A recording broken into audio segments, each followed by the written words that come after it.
Gracias, señor presidente.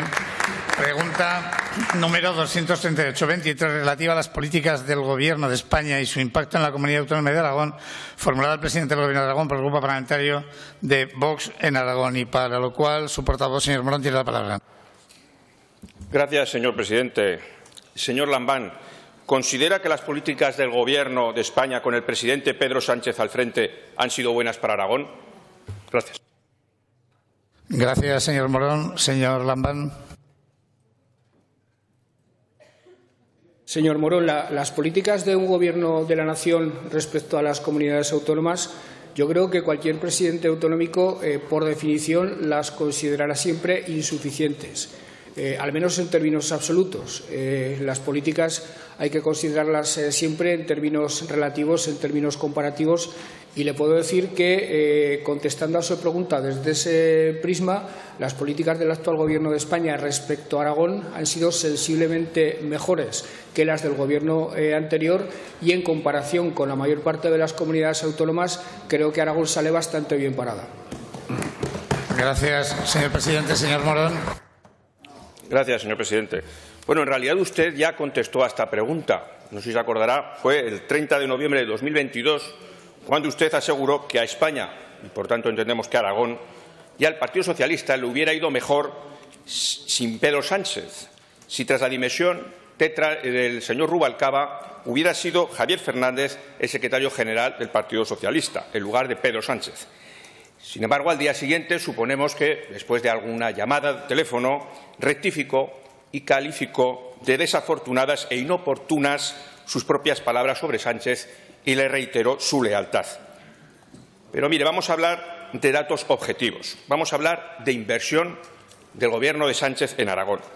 Los presupuestos generales del Estado para el año 2023 han recogido una partida de 547 millones de euros para Aragón, unos 25 millones más que en el año anterior, el año 22, para el año 22, pese al gran incremento en la recaudación a través de los impuestos que hemos pagado todos los españoles, también los aragoneses. Mire, 25 millones, que es aproximadamente lo que se viene a gastar el señor Pedro Sánchez en sus asesores personales. 547 millones que representan alrededor del 4% del total de la inversión del Gobierno de España en todo el territorio nacional. Un dato que, así dicho, pues bueno, pues parece frío, un dato, nadie puede valorar si es mucho o si es poco, pero claro, si consideramos que Aragón posee 47.647 kilómetros de extensión y que representa el 8,6% del total de España, pues no parece muy razonable que tan solo se dedique un 4% a Aragón, una región que es la cuarta comunidad de España en extensión, después de Castilla-León, Castilla-La Mancha y Andalucía.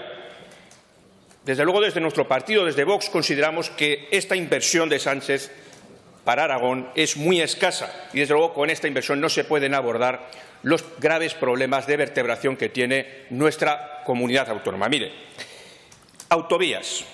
Pues mire, hace poco estábamos en la Comisión de Vertebración hablando del lamentable estado de muchos tramos de la A23, de la inacabada A23, pero, por lo tanto, podríamos decir de la A21, de la A22 y de la A14 en Huesca, de tramos de la A2, de la A68, de la A24 en Zaragoza o de la A68, A40 y A25 en Teruel. Algunas de estas autovías que ni siquiera están en fase de estudio y que los tramos que se han inaugurado este año llevaban más de 20 años esperando ser completados. ¿Qué nos puede decir de la inversión del Gobierno del señor Sánchez en los servicios ferroviarios que presta la Comunidad Autónoma de Aragón, con la supresión de un montón de paradas de las líneas interautonómicas? Pero no solamente le queríamos hablar del retraso en estas infraestructuras de las autovías y el transporte ferroviario. La claudicación de su Gobierno, del suyo, señor Lambán, al plan hidrológico de Cuenca ha supuesto para Aragón limitar casi a su mínima expresión la ampliación de regadíos. Se han paralizado las nuevas obras de regulación. Sí, cabecea usted, pero sabe que es verdad, sabe que ha blanqueado al Ministerio de Transición Ecológica y Reto Demográfico. ¿Qué nos dice del desengaño de la candidatura de Teruel a ser sede de la Agencia Espacial? ¿O del fiasco de la candidatura de Aragón a los Juegos Olímpicos de invierno?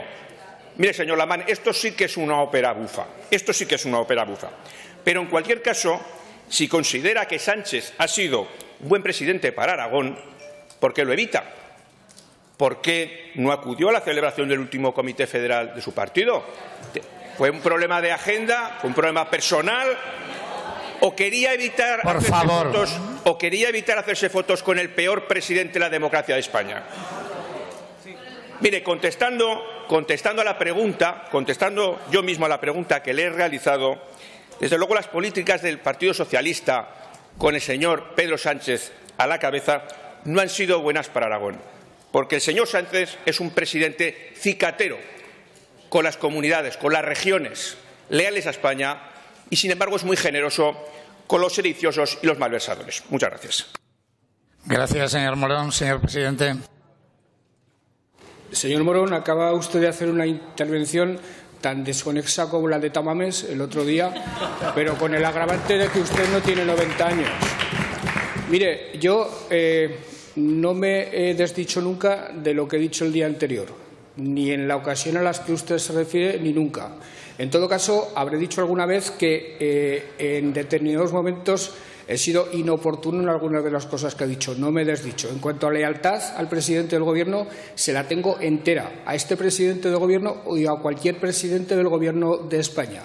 Se la he tenido a Pedro Sánchez, se la he tenido a Mariano Rajoy y he discrepado con Mariano Rajoy y he discrepado con Pedro Sánchez. Porque, ante todo, trato de que Aragón tenga voz propia en España, trato de ejercer esa voz propia, tengo mi propio criterio y antepongo la defensa del interés de Aragón a cualquier otra consideración, a cualquier otra obediencia a sus jefes, que es justamente lo contrario de lo que hacen ustedes. En materia de regadíos tiene usted una obsesión enfermiza, señor Morón, que no obedece en absoluto a la realidad y para la que ustedes están poco calificados una vez que defienden y siguen defendiendo ardientemente el trasvase del Ebro. El plan hidrológico de Cuenca y en los presupuestos generales del Estado, señor Morón, están consignadas las partidas presupuestarias para desarrollar las 4 grandes obras pendientes del Pacto del Agua, las 4. Y este Gobierno, el Gobierno que presido, ha activado la creación de regadíos que llevaba 30 años paralizada en Aragón. Hace 30 años que no había transformación en regadíos. Este Gobierno ha puesto en marcha la transformación de 30.000 hectáreas de regadío y esto es algo que no sé por qué se obstina usted en seguir negando, se obstina usted en seguir olvidando. No se truncó la candidatura de Aragón a los Juegos Olímpicos, se truncó la candidatura de Cataluña, que pretendía utilizar de manera espúrea a Aragón para sus Juegos Olímpicos, en una defensa de los intereses de Aragón de la que me siento muy orgulloso. Y en cuanto a los presupuestos generales del Estado, mire, en 2023, y esto también es pura descripción, no es en absoluto opinión, Aragón es la tercera comunidad autónoma de España con más inversión per cápita en los presupuestos generales del Estado, 413 euros frente a 284 de media. Es el mejor presupuesto, sin discusión, es pura descripción de la última década. 4,1 de la inversión del total regionalizado, muy por encima de nuestro peso demográfico, aunque evidentemente nos gustaría que se aproximara cada vez más al peso territorial. Entre 2019 y 2023, Aragón habrá recibido un 40% más de recursos que en el cuatrienio anterior. Por tanto, me ratifico en lo que le decía al principio. Claro que me gustaría que se invirtiera más, pero si consideramos el nivel de inversión en relación con otras etapas o con otras comunidades autónomas, la verdad es que con este Gobierno Aragón sale netamente beneficiado. Y hemos desatascado asuntos que para nosotros eran fundamentales. Hemos desatascado el corredor cantábrico-mediterráneo, que cuando llegamos al Gobierno estaba excluido del plan Conecta Europa porque el Gobierno anterior se había olvidado de él. Hemos activado de la mano de la Junta de Andalucía el corredor Zaragoza-Algeciras, la autopista ferroviaria Zaragoza-Algeciras, que es fundamental para nosotros. Hemos cumplido por primera vez, un Gobierno de España ha cumplido con la reapertura del Canfranc, hasta el punto de que en este momento las tareas, los deberes por parte de España están hechos y estamos pendientes de ver lo que hace el Gobierno francés para que esa reapertura sea al fin una realidad. Se han desatascado e incluso concluido actuaciones que eran absolutamente fundamentales y reclamadas desde hace muchos años en la comunidad, como el desdoblamiento de Gallur. En definitiva, señor Morón, se han tomado medidas que los aragoneses han agradecido mucho. Le puedo hablar de 250.000 pensionistas que van a ver incrementada su pensión en un 8,5% este año, lo cual es una manera de combatir la inflación, o los 35.000 aragoneses que van a ver incrementado también en un 8% su salario mínimo. En definitiva, son medidas muy positivas para la ciudadanía, también para la ciudadanía aragonesa, aunque si de lo que se trata es de atenerse estrictamente a las medidas específicas consignadas en los presupuestos en materia de inversiones, también podemos decir que, siendo todo mejorable, Aragón se puede dar más o menos por satisfecha, aunque este presidente no dejará de reivindicar, no dejará de ejercer la voz propia que un aragonés debe ejercer sin arredrarse ante nada, y desde luego, a diferencia de ustedes, los de la bancada de la derecha, ni yo ni el Grupo Socialista tiene ningún jefe en Madrid. Gracias, señor presidente.